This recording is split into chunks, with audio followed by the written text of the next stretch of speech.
WWE are continuing with the good episode streak. We got new tag team champions, Liv Morgan is going wild, Drew McIntyre being absolutely cruel, and the Wyatt 6 showing a different side. Man, this is what I loved about the Uncle Howdy and Bo Dallas conversation. Sure, this may feel out of place in the WWE, but this conversation was different. I didn't think WWE are going to go this deep already with this faction. Bo Dallas making it clear he's doing it for his brother. He's going to continue his legacy, and even responded to critics who are saying that, he's exploiting his brother's legacy. And this is what pisses me off about wrestling fans. You need to understand, if you watched Bray Wyatt's documentary after he passed away, you can tell how much Bray Wyatt meant to his brother and his family. People seem to forget this is literally his brother continuing his legacy. How could you even find a negative in that? I think it's absolutely beautiful, and that's what I liked about this segment. Sure, we have all the shiny things like the scary masks, the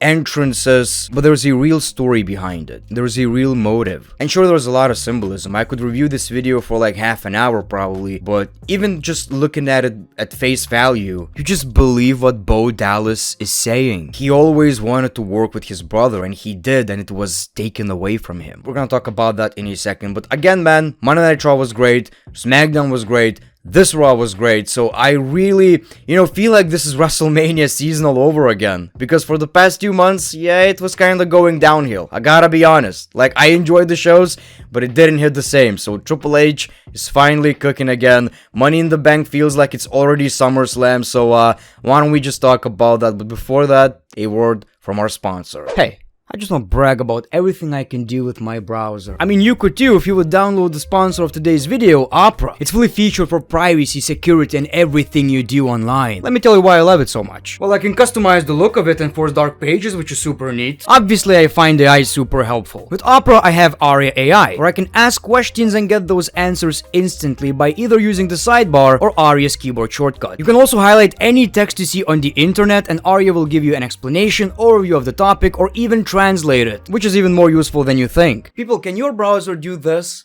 Yeah, I don't think so. Opera has tab islands. Instead of your browser looking all messy, with tab islands you can have these tiny little folders and all of your tabs will be organized. Opera also has a built-in VPN and ad blocker. You don't need to download anything else, it's already in the browser. You also gotta love that video pop-out. Whether I'm working or just scrolling the internet, I can still have that video playing in the background. The sidebar is a game changer. You have your messengers, AI, social media, even music players. Basically what it does is that instead of opening different tabs or even apps, you have everything right here in the sidebar of your browser. Maybe you want to screenshot a specific part. Well, with Opera you can do exactly that. Highlight a specific part you want to screenshot, and there you have it. Also, if you're using a laptop, Opera has a battery saver, so you can browse up to an hour longer. If you come across a blurred video on the internet, there's this great feature called Lucid Mode. It sharpens the video, it proves its quality, and you can even compare the difference. So people, as you can tell, I'm pretty happy with my browser, and you could be happy with your browser too if you would click that link in the description and download Opera right now. Welcome everybody back to greatness of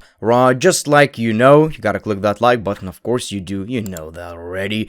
We talk about certain segments of the show, and I want to start with Drew McIntyre. Raw kicks off with Drew McIntyre. The Miz was on commentary, by the way, which I believe he did a decent job. Drew was really proud of what he did. Drew says he prayed for this and the big man made it happen. Seems like he didn't even meant it when he said he quit. Everyone has been chanting CM Punk's name for months. Drew McIntyre is done with the people. When they chant his name, it's just a memory. The people spent months listening to him tell them what kind of person CM Punk is. At WrestleMania and Clash at the Castle, Punk screwed him over in front of his family, friends, and country. McIntyre promised his wife he would win the World Championship, but Punk prevented that from happening. Drew also took Punk's fan-made bracelet with Chicago colors and the names Larry and AJ on it. McIntyre puts the bracelet on and says he has AJ and Larry in his corner right now. At Money in the Bank, he'll win the contract and cash in that night. What a transition, last week Drew McIntyre was full of doubt. He was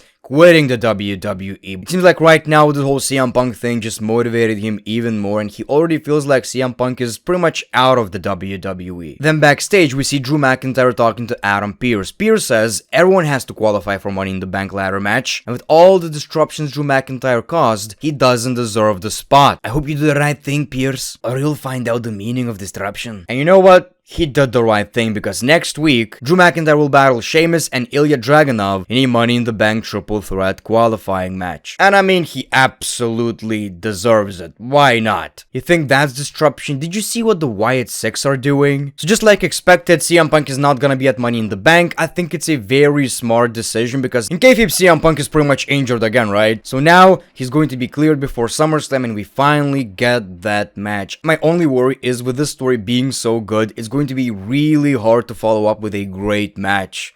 You know, it's gonna be really hard to top what we're seeing on television right now. Speaking of disruption, let's talk about the Wyatt 6. So Chad Gable doesn't want to talk about it. He's scared. He doesn't want to tell what actually happened. He's surrounded by security, and he also got rejected by Alpha Academy. All of a sudden, now he wants help.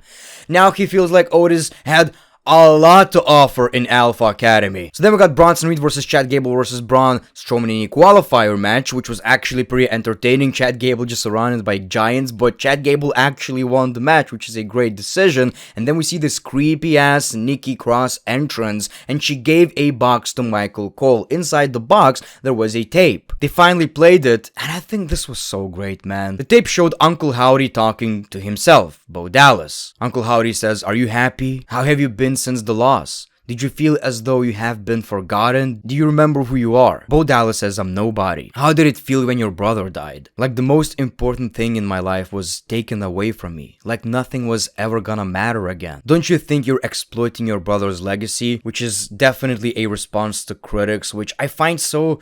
Like, what kind of asshole you gotta be, like, to spread this shit, man? Get a life. All I ever wanted in my whole life was to be like my brother. I looked up to him, and I worked my entire career, my life, so I could work there next to him. He said they finally had it, and it was taken away from him. He says no one on earth feels more hurt than him. Nobody feels what he feels. They wanted to forget about all of us, and we made them remember. We made them all remember. And then we find out all of this was happening inside the Firefly Funhouse. So I believe this was so effective, so great. I didn't expect WWE showing the man behind Uncle Howdy, but now it you know, I don't want to say it makes it personal. It makes it real, like there's a meaning behind all of this. Like, literally the point of this is Bo Dallas continuing what Bray Wyatt started. He doesn't want this to end. He's continuing Bray's mission in kayfabe and in reality, which is crazy. I honestly thought it's going to be a lot more simple. Just a bunch of attacks, no explanation, no mention of Bray Wyatt really, you know, maybe subtle hints, but this was a lot deeper than that. Now, my only problem with this whole thing is that, sure, you can feel different energy on Monday Night Raw, like especially with Chad Gable, but I did feel like we didn't get enough of that. I feel like the show needed to kick off with security, people being scared, you know, something along those lines. Maybe the lighting of Raw changing. I don't know what it is, but at points it felt like, you know, it was business as usual, which I understand it's a wrestling show, you need to focus on different storylines, but something. I feel like everybody needed to act a little bit more scared, if that makes any sense. Let's talk about some of the matches we had. Braun Breaker versus Ludwig Kaiser was really entertaining, and WWE are protecting Ludwig so much, he didn't even lose the match. We got Sheamus interfering, which I love the Intercontinental Championship title picture right now. And look at that spear boy. Backstage, Sami Zayn accepts a match for the Intercontinental Championship against Braun Breaker at Money in the Bank. Now, I do expect an interference. I don't feel like Braun Breaker is going to win the championship. Would I complain? Not necessarily. You know, I feel like Braun is the guy who needs to beat Sami Zayn for that championship. This man just debuted and he's already one of my favorite people to watch. He's so good in the ring, so entertaining, he has such aura. Love it. Then we had Lyra versus Baszler versus Sane qualifier match, which was also pretty entertaining, and Lyra won the match. She is going to be in the Money in the Bank ladder match. She's getting such a huge push. I gotta be honest, I feel like she's good. She's very entertaining, but to me, I still kind of don't get the character. I still don't get the character. Then we got the tag team champions Fire and Dawn versus Chance and Carter. Obviously the tag team champions won, and we got an attack from Damage Control. It's alright. I mean, the tag team division, women's tag team division, always had problems. But I mean, they're doing something. They're doing something. And of course, we had Cross versus Kofi. During this match, we got a backstage attack, which obviously distracted Kofi Kingston, and Karrion Kross won the match. The problem with this is no reaction. Now, it's pretty interesting that this is leading to Kofi versus Xavier, I believe, which, you know, obviously excites me because I feel like we need that breakup. Let's be honest right here. There's nothing to achieve for them anymore. Like, seriously. These two are so great, but at this point, I hate to say it, but it's a bit of a nostalgia act, right? But Karrion Kross got no reaction whatsoever. And it sucks because he's good, but something is not clicking. Something is just not clicking. Nobody gives a shit about this, and it's so unfortunate. Obviously, it was too late because he was doing his own thing, but it almost feels like he should have been a part of Wyatt 6. I don't know, maybe he's going to join one day, but I don't know, something is missing. Finally, I want to talk about the Judgment Day drama. So, they got a lot of treats in the locker room from Liv Morgan. Liv Morgan is trying to replace Rhea Ripley. That is pretty clear. Then we had this crazy ass segment of Liv Morgan calling out Dominik. Just pretty much, man, I don't know how to say it in a PG way, but she just wants to, you know, get with Dominik, do stuff with Dominik. My only problem with this is the World Championship stuff is a side story. Obviously, the main story is Rhea Ripley coming back, and that's gonna be the championship match, but they inserted Zelina Vega into this, and this is the least important, interesting part. Like, whenever I see Dom, Liv, Finn, it's entertaining stuff, and then we see Zelina, and it's like, okay. Yeah, this is happening. That's exactly how I feel about it. This does not feel important. But Liv is actually pretty successful at trying to get in the Judgment Day. Got them a tag team championship match by manipulating R-Truth. Then Finn Balor almost got caught in 4K, but he explained he just talked about the tag team championship match. But we're seeing this so much to the point that it makes us believe that maybe Finn and Liv are actually working together. They do actually have a lot of history. Do you remember this faction between Liv Morgan, Finn Balor, and AJ Styles we had in like 2019, I would say. Then we had a Seth Rollins and Damian Priest promo, which was kinda cool. The point of this was, Seth Rollins is so confident he's taking that championship back, he adds a stipulation. If he loses, he can't challenge for the World Championship as long as Damian Priest is holding that title, and if Damian loses, he has to quit the Judgment Day. And Damian accepts because he doesn't need the Judgment Day. The Judgment Day needs Damian Priest, which again, still planting seeds for that eventual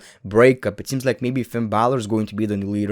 I don't know, but Damian still feels like the Judgment Day is kind of holding him back. So we finally got the tag team championship match, and this was in the main event. So, you know, with the story they were telling, Liv Morgan, you know, being involved and trying to get in the Judgment Day to the point where the Judgment Day can't even, you know, come up with reasons why she doesn't belong in the Judgment Day. I kinda knew that, you know, R-Truth and The Miz are losing these championships, and that's exactly what we got. Liv Morgan with a distraction, and of course JD McDonagh and Finn Balor became the new WWE World Tag Team Champions. I absolutely love this. Liv Morgan is celebrating with them as if she's a part of the Judgment, and you can tell by Finn's face, it's kind of working. Again, they have no excuses anymore. No explanation, no excuse as to why she doesn't belong in the Judgment Day. She only does good for the faction. Obviously, she has different motives. She wants to get at Rhea Ripley, but it's working. And eventually, Rhea is going to come back, and the Judgment Day are going to make a very